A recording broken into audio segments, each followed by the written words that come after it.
Hi, Facebook. It's Mariah Gullo from The Hollywood Reporter, and I'm here today with Josh Hutcherson. Hi, guys. Hi, Josh. Hello. You might know Josh from The Hunger Games. Possible. It's possible. Yes. But he is here to talk to you about The Big Script, which is a new program by Condé Nast Entertainment that you are working on. Yes. It's for emerging filmmakers. And if you have any questions about this program and about Josh's involvement in this program, you can leave them in the comments below. So, Josh, let's talk about it. What's The Big Script? So The Big Script is this really unique idea that was born from Condé Nast and Indigenous Media. And basically, they create these things called film incubators. And what we do is we go and we find feature film scripts from talented young writers and filmmakers and basically take a feature film script, whittle it down to a short film, produce short films, and then release them out into the world. And kind of the ones that really worked or that people really respond to, we're going to fast track them into production for feature films. And it's a cool way to kind of give emerging young filmmakers like a voice and to find all these kind of untapped talents and really try to connect with a demographic that is kind of left abandoned sometime, 18 to 30 sort of. Oh, wonderful. Yeah. And the first of these films, there's 5 of them? 5, yeah. And they're going to be released tomorrow. Tomorrow, yes, on the scene.com tomorrow. I don't know what time, but yes. Great. And one of them was directed by you. Yes, it's called APE, and it's my first time directing, and it's something that I've been passionate about since I was young. I would always force my neighborhood friends in Kentucky to make films with me as I directed, and they would quit after about 20 minutes because they had no interest at all. But yeah, I've always just been interested in films and storytelling and different experiences people have in life, and just human emotion is complex and so odd and interesting that I think making films about that kind of allows people to connect more with each other and sort of understand different perspectives and have more empathy. So yeah. And was it difficult to make the transition from acting into directing? I mean, I know you said before you've kind of been doing this ever since you were little. Yeah, I mean, it was a brand new experience for sure. But ever since I was 9 years old on the film set, when the day was over, I was begging them to not send me home after work hour regulations. I was like, please let me stay longer. And I would just go into the camera trucks and learn about lenses and film stock and all these things. So I was always very sponge-like and trying to absorb information. So for me, it felt like a very natural step, and I'm really grateful that I was given the opportunity to do this. Cool. We have a question from Facebook. Okay. Conrad wants to know, what do you look for in a script? Ooh. Well, Conrad. Yeah, okay, so can we put this actually in context of APE? Sure, what was yeah. it that drew you to this project? Yeah, absolutely. Did you read a lot of scripts? Yeah, we read a lot of scripts. For me, I think I look for interesting, unique stories. I think that what's really cool about humans in general is that all of us have a very personal, individual experience of the world, while yet also sharing similar feelings and similar thoughts and ideas. And so finding unique stories that are very personal while also connecting with themes that are more universal, I think are things that I really am connected with. And original stories and just trying to make something that hasn't been done before. And with APE, the story is about a guy who is suffering from mental illness, and he's on a lot of prescriptions and trying to cope with this, and he's kind of disconnected from his family, and they don't really fully understand what he's going through. And in the short film, he tries to reconnect with some of his friends from his past, and he finds it very challenging, and some of his issues kind of bubble to the surface. So it's a very, very dark film, but it's also very human and I think complex. So yeah, that's why I was attracted to that. And with this program, you're really looking into 3 different movie genres: the comedy, drama, and thriller. So this one would be considered a thriller. Yeah, definitely thriller, drama, psychological thriller. Right. Something in that world. Yeah. And there's an interesting way that you're manifesting a mental illness in this. Yeah, it's I was inspired by movies like The Machinist, Donnie Darko, these kind of really cerebral, kind of questioning what's reality, what isn't. And in the film, we kind of do some fun things that sort of manifest his own subconscious and his own demons kind of in a physical way that is really intense. Yeah. Can you talk a little bit about the casting process? Yeah, for sure. It was my first time actually doing a casting session.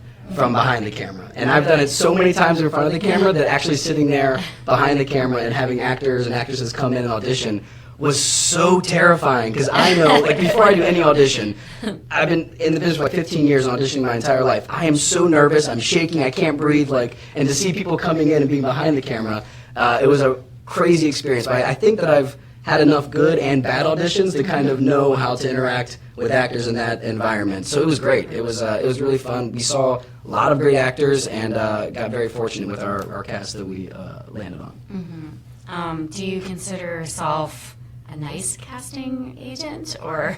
Yeah. Oh, for sure. I think I was good. You're probably very empathetic. empathetic. Yeah, for sure. I mean, there's just times when somebody will come in and you don't know what to say to them. Like, I just realized, I'm like, after the first person that came in, they did the scene. I was just like, okay, that's an audition from this side. All right, yeah, that was great. Let's see, maybe try, and then kind of like work with them. Right. But I think I was pretty easy on them. Yeah. We have a question from Facebook. Okay. You, VPOV wants to know, Josh, how did you get the idea for the film? VPOV. Well, actually, so the way this worked was the big script, we contacted this thing called the Blacklist, which in the film business is this like massive archive of like the best scripts that didn't get funded or made. So there's like so many incredible talents and great scripts there, and we dove into that to find our scripts for all of the films on the Big Short. And what happened was I had chosen one, and it was an APE, actually, which is crazy. And I had chosen the script, and we got into the process of like making all these deals and making everything okay, and all 4 other films had no problems, and then mine was the one that at the last minute they pulled back and they're like, actually, we want to make this a different way. And it was like last minute, so I had to rush to find something else, and I actually had this script that I had loved 6 years ago, and so contacted the writer, and he was like, yeah, let's make it. So that was kind of the process for mine. Yeah. Cool. So you mentioned Donnie Darko. Mm-hmm. Are there any other films that inspire you, maybe beyond the thriller? Like, what movies kind of made you want to be an actor, director, producer?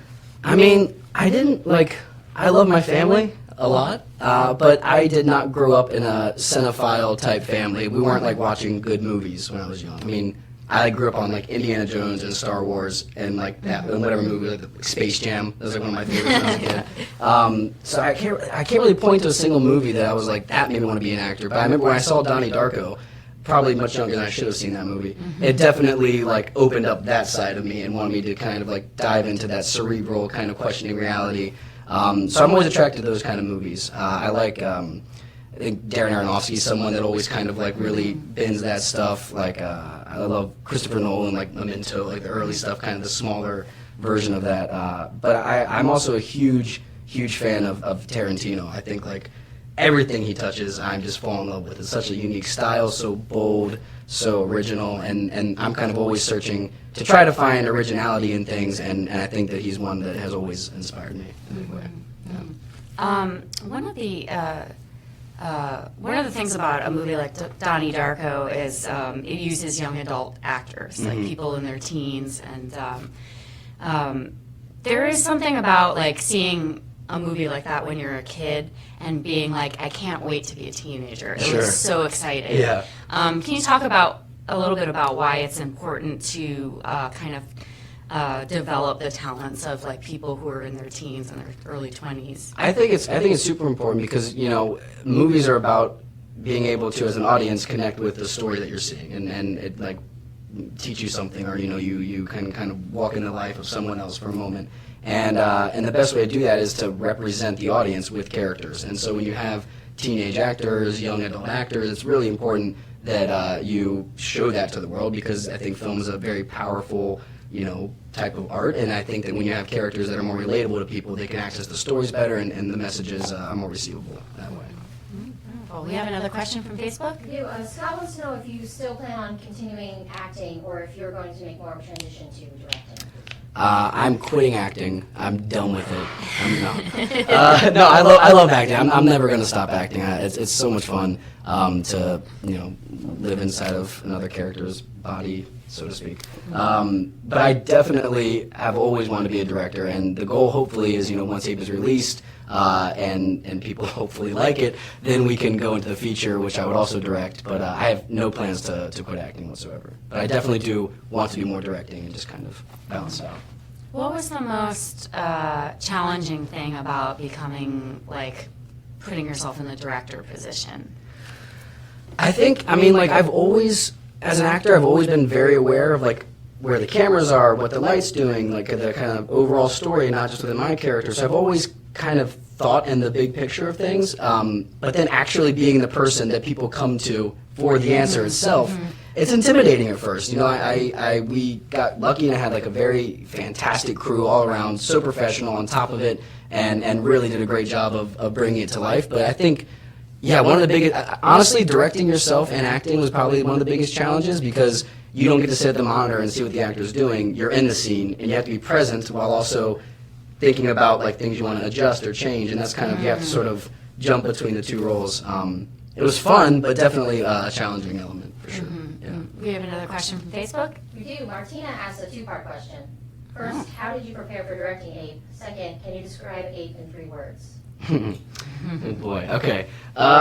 So the preparation for APE, I was lucky because it was a script and a character that I was familiar with, so I had done work on the character itself and kind of knew what I wanted him to feel like in the film. I really worked a lot with my director of photography to nail down sort of the look and the style, and really heavily shot listed and did a lot of preparation, because I knew we had 2 days to shoot it, and I knew I was going to be acting and kind of running around to get all these shots, so really heavy preparation was vital. And then 3 words. I would say it is intense,